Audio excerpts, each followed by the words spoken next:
కౌశిక్, నా bank account లో 50 lakhs ఉన్నాయి. సో 50 lakhs బడ్జెట్ లో మంచి ఇల్లు కొందాం అనుకుంటున్నా. కొనుక్కో.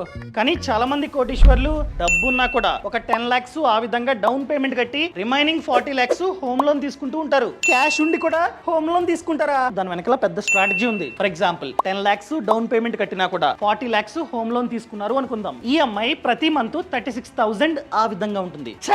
మరి 36,000 ఈఎంఐ ఎవరు కడతారబ్బా?